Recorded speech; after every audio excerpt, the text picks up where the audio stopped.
नमस्कार, ये आकाशवाणी चंडीगढ़ है। अब आप रतिका से प्रादेशिक समाचार सुनिए। पहले इस बुलेटिन के मुख्य समाचार। केंद्रीय गृह मंत्रालय हिट एंड रन मामलों के नए प्रावधानों से जुड़े मुद्दों पर चर्चा के लिए अखिल भारतीय मोटर वाहन संघ के साथ बैठक कर रहा है। हरियाणा के मुख्यमंत्री मनोहर लाल ने ग्रामीण संवर्धन एवं शहरी जल सीवरेज और बरसाती जल राज्य योजना के तहत 6 जिलों के लिए 12 नई परियोजनाओं को मंजूरी दी। चंडीगढ़ प्रशासन ने तेल टैंकर चालकों की हड़ताल के मद्देनजर पेट्रोल पंप पर प्रति वाहन तेल की बिक्री तय की। मुख्यमंत्री मनोहर लाल ने क्षेत्र अनुसार लोकप्रिय खेलों के लिए स्पेशलाइज्ड हाई परफॉर्मेंस सेंटर खोलने के निर्देश दिए और मौसम विभाग ने 6 जनवरी तक पंजाब, हरियाणा और चंडीगढ़ में घना कोहरा पड़ने की संभावना जताई है। अब समाचार विस्तार से। केंद्रीय गृह मंत्रालय द्वारा भारतीय न्याय संहिता के अंतर्गत हिट एंड रन मामलों के नए प्रावधानों से जुड़े मुद्दों पर चर्चा के लिए अखिल भारतीय मोटर वाहन संघ के साथ बैठक की जा रही है। संसद में हाल ही में पारित भारतीय न्याय संहिता के अंतर्गत हिट एंड रन मामलों में 7 लाख रुपए का जुर्माना और 10 साल कैद की सजा का प्रावधान किया गया है। ट्रक, टैक्सी और बस संचालकों ने इसके विरुद्ध 3 दिन की हड़ताल शुरू की है। अखिल भारतीय मोटर वाहन संघ ने कहा है कि इन प्रावधानों से वाहन चालकों को बेवजह परेशानी होगी और इसे वापस लिया जाना चाहिए। इस बीच गृह मंत्रालय के सूत्रों ने कहा है कि उच्चतम न्यायालय के आदेशों के अनुरूप हिट एंड रन मामलों में सजा की अवधि बढ़ाकर 10 साल की गई है। उच्चतम न्यायालय ने कई मामलों में कहा था कि लापरवाही से वाहन चलाने वाले चालक हादसों को अंजाम देते हैं, जिससे किसी की जान चली जाती है और फिर वो वहां से भाग जाते हैं। हरियाणा सरकार ने ग्रामीण संवर्धन और शहरी जल सीवरेज और बरसाती जल राज्य योजना के तहत प्रदेश के 6 जिलों गुरुग्राम, सोनीपत, रोहतक, रेवाड़ी, झज्जर और महेंद्रगढ़ में 12 नई परियोजनाएं लागू करने का निर्णय लिया है। इन पर 50 करोड़ रुपए की लागत आएगी। एक सरकारी प्रवक्ता ने बताया कि मुख्यमंत्री मनोहर लाल ने आज चंडीगढ़ में जन स्वास्थ्य अभियांत्रिकी विभाग द्वारा लागू की जाने वाली इन परियोजनाओं को प्रशासनिक मंजूरी दी। योजना के तहत महेंद्रगढ़ जिले में 24 करोड़ 37 लाख रुपए की लागत से विभिन्न परियोजनाओं को मूर्त रूप दिया जाएगा। प्रवक्ता ने बताया कि इन परियोजनाओं में जलघरों, नए बूस्टर का निर्माण और पुरानी क्षतिग्रस्त पाइपों को बदलना शामिल है। मुख्यमंत्री मनोहर लाल ने झज्जर जिले में कुलासी लिंग ड्रेन की भूमि पर नई सड़क के निर्माण को मंजूरी दी है।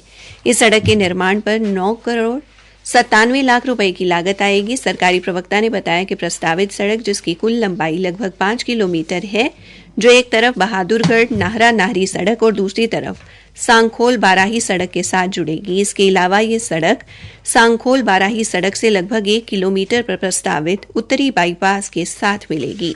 ट्रक व तेल टैंकरों के चालकों की हड़ताल पर जाने से केंद्र शासित प्रदेश चंडीगढ़ में पेट्रोल व डीजल की आपूर्ति बाधित होने के मद्देनजर जिला मजिस्ट्रेट ने पेट्रोल पंप पर तेल की बिक्री को लेकर कुछ बंदिशें लगाई हैं, जो तुरंत प्रभाव से लागू हो गई हैं। जिला मजिस्ट्रेट के आदेशानुसार एक बार में 2 पहिया वाहनों को अधिकतम 2 लीटर और चौपहिया वाहनों को 5 लीटर तेल ही दिया जाएगा। प्रादेशिक समाचार आकाशवाणी चंडीगढ़ से प्रसारित किए जा रहे हैं। हरियाणा के मुख्यमंत्री मनोहर लाल ने क्षेत्र अनुसार लोकप्रिय खेलों में युवाओं को प्रशिक्षित करने के लिए specialised high power performance centre खोलने की रूपरेखा तैयार करने के निर्देश दिए हैं। इन केंद्रों में केवल एक ही खेल का प्रशिक्षण दिया जाएगा, ताकि युवा अपनी अपनी रुचि के अनुसार उस खेल में पारंगत हो सके। मुख्यमंत्री ने हरियाणा में खेलों के लिए नया आधारभूत ढांचा विकसित करने के लिए रूपरेखा बनाने के संबंध में खेल विभाग के अधिकारियों के साथ आज चंडीगढ़ में हुई बैठक के बाद ये जानकारी दी। श्री मनोहर लाल ने कहा कि राज्य सरकार की मंशा हर क्षेत्र में खेल संरचना को मजबूत करने की है। उन्होंने गांव में लोकप्रिय खेलों व मांग के अनुसार खेल नर्सरियां बनाने के निर्देश दिए हैं। मुख्यमंत्री ने खेल विभाग और पंचायत विभाग द्वारा गांव में खेलों के लिए विकसित आधारभूत ढांचे की भी मैपिंग करने और जन संवाद, ग्राम दर्शन एवं नगर दर्शन पोर्टल पर लोगों द्वारा उनके क्षेत्र में स्टेडियम, मिनी स्टेडियम, खेल नर्सरी या अन्य संस्थान बनाने की दर्ज की गई मांगों की सूची तैयार करने के निर्देश भी दिए। हरियाणा में आज कई स्थानों पर अत्यंत ठंडा दिन रहा। शीतलहर के बीच आज अधिकतर स्थानों पर हल्का कोहरा देखने को मिला, जिससे दृश्यता बनी रही। चंडीगढ़ में न्यूनतम तापमान 9 डिग्री सेल्सियस और अधिकतम तापमान 11.8 डिग्री सेल्सियस दर्ज किया गया। आज कुछ समय के लिए हल्की धूप देखने को मिली, लेकिन शीतलहर के चलते लोगों को ठंड से कोई राहत नहीं मिली। मौसम विभाग ने कहा है कि आगामी 4-5 दिनों के दौरान न्यूनतम तापमान में कोई बड़ा बदलाव नहीं होगा। विभाग ने पंजाब, हरियाणा और चंडीगढ़ में 6 जनवरी तक घना कोहरा पड़ने और यूं ही शीतलहर चलने की संभावना जताई है। वहीं अंबाला से हमारे संवाददाता ने बताया है कि अंबाला छावनी रेलवे स्टेशन पर अधिकतर रेलगाड़ियां 4 से 6 घंटे की देरी से आ रही हैं। पूजा एक्सप्रेस 9 घंटे और सचखंड एक्सप्रेस 19 घंटे की देरी से चल रही है। अंबाला रेलवे स्टेशन पर अस्थायी रैन बसेरे का प्रबंध किया गया है, जिसमें यात्री या अन्य लोग ठहर सकते हैं। उधर जींद प्रशासन ने शीतलहर के चलते एडवाइजरी जारी की है और लोगों को बिना कारण घर से बाहर न निकलने की सलाह दी है। कैथल में सड़कों पर रह रहे गरीब व असहाय लोगों को नगराधीश गुरविंदर सिंह द्वारा जिला रेड क्रॉस सोसाइटी के सहयोग से लगभग 150 कंबल वितरित किए गए ताकि उनका शीतलहर से बचाव हो सके। इस बीच करनाल स्थित भारतीय गेहूं एवं जौ अनुसंधान संस्थान के निदेशक डॉक्टर ज्ञानेंद्र सिंह ने कहा कि ये मौसम गेहूं की फसल के अनुकूल है और अब फसल पर कीटनाशकों का छिड़काव करने की जरूरत नहीं है।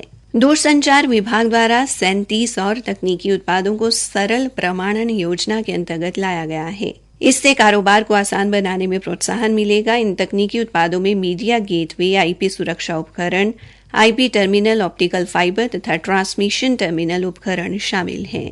दूरसंचार मंत्रालय ने कहा है कि दूरसंचार अभियांत्रिकी केंद्र की तकनीकी शाखा द्वारा केवल प्रशासनिक शुल्क लगाया जाएगा। मूल्यांकन शुल्क पूरी तरह से माफ कर दिया गया है। इससे आवेदन शुल्क में 80% की कमी आएगी। राष्ट्रीय अस्पताल मानकीकरण बोर्ड ने भिवानी के 6 आयुष स्वास्थ्य केंद्रों को प्रमाणित किया है। सामान्य अस्पताल स्थित आयुष विभाग में आज भिवानी के जिला योग संयोजक डॉक्टर संजय एवं जिला कार्यक्रम प्रबंधक डॉक्टर अर्चना ने आयुष स्वास्थ्य केंद्र के प्रभारियों को प्रमाण पत्र भेंट किए। उन्होंने बताया कि प्रमाण पत्र हासिल करने वाले आयुष स्वास्थ्य केंद्रों में धारेड़ू, तिगड़ाना, गोलागढ़, लेघा, रूपगढ़ व निमड़ी वाली आयुष स्वास्थ्य केंद्र शामिल हैं। हिसार स्थित चौधरी चरण सिंह हरियाणा कृषि विश्वविद्यालय में आज से 2 दिवसीय शहरी खेती प्रदर्शनी व पुष्प उत्सव की शुरुआत हुई। विश्वविद्यालय के कुलपति प्रोफेसर बीआर कंबोज ने इस प्रदर्शनी का उद्घाटन किया।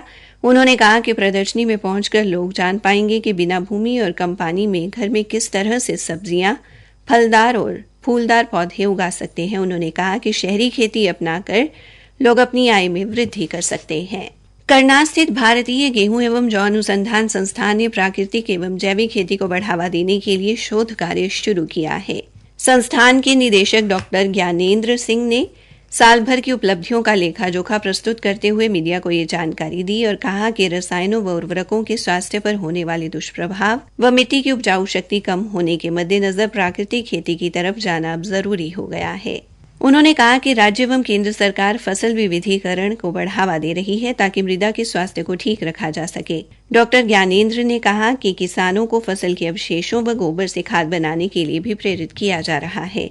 उन्होंने कहा कि देश में जौ की पैदावार बढ़ाने के लिए आने वाले 1-2 सप्ताह में रूपरेखा तैयार की जाएगी और इस बारे राष्ट्रीय नीति बनाई जाएगी। उन्होंने कहा कि इस समय देश में 7 लाख हेक्टेयर में जौ की पैदावार की जा रही है और आने वाले समय में जौ की खेती के तहत 1.5 से 2 लाख हेक्टेयर रकबा बढ़ाया जाएगा। अंत में मुख्य समाचार एक बार फिर। केंद्रीय गृह मंत्रालय हिट एंड रन मामलों के नए प्रावधानों से जुड़े मुद्दों पर चर्चा के लिए अखिल भारतीय मोटर वाहन संघ के साथ बैठक कर रहा है। हरियाणा के मुख्यमंत्री मनोहर लाल ने ग्रामीण संवर्धन एवं शहरी जल सीवरेज और बरसाती जल राज्य योजना के तहत 6 जिलों के लिए 12 नई परियोजनाओं को मंजूरी दी। इसी के साथ ये समाचार बुलेटिन समाप्त हुआ।